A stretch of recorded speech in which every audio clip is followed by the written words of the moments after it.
കുഞ്ഞെന്താ മെലിഞ്ഞിരിക്കുന്നത്? കുഞ്ഞിനെന്തൊന്നും തിന്നാൻ കൊടുക്കാറില്ല? അതാ കുഞ്ഞിന് കൊടുക്കുന്നതും കൂടെ നീയാണോ തിന്നുന്നത്?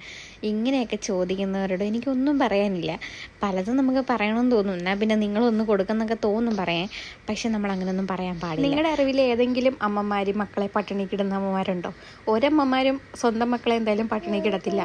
എന്തെങ്കിലും സാഹചര്യം കൊണ്ടൊക്കെ ആയിരിക്കും അവർ മെലിഞ്ഞിരിക്കുന്നത്. ചിലപ്പോൾ ഇതുപോലെ കൊടുക്കുന്ന ഭക്ഷണം തുപ്പിക്കളഞ്ഞിട്ടും ആയിരിക്കും കേട്ടോ അവർ മെലിഞ്ഞിരിക്കുന്നത്. അതുകൊണ്ട് കുട്ടികളുടെ കനം നോക്കിയിട്ടല്ല മാതാപിതാക്കളെ ജഡ്ജ് ചെയ്യേണ്ടത്.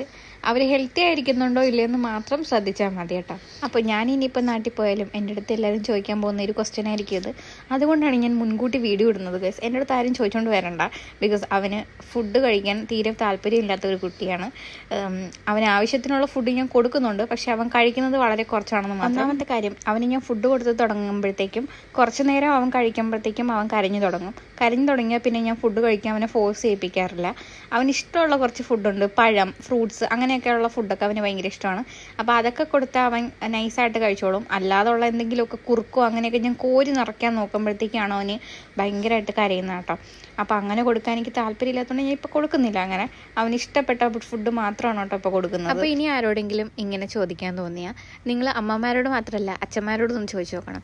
Because both parents are equally responsible. ഈ കുട്ടികൾക്ക് ഫുഡ് കൊടുക്കുന്നത് അമ്മമാരുടെ മാത്രം റെസ്പോൺസിബിലിറ്റി അല്ലല്ലോ, അച്ഛന്മാരും അതിൻ്റെ പാടൊക്കെ അറിയണ്ടേ. അപ്പോൾ ഇനി ചോദിക്കാൻ തോന്നുമ്പോൾ അച്ഛന്മാരോടൊന്ന് ചോദിച്ചു നോക്കാം കേട്ടോ. അപ്പോൾ അത്രേ ഉള്ളൂ. ടാറ്റാ.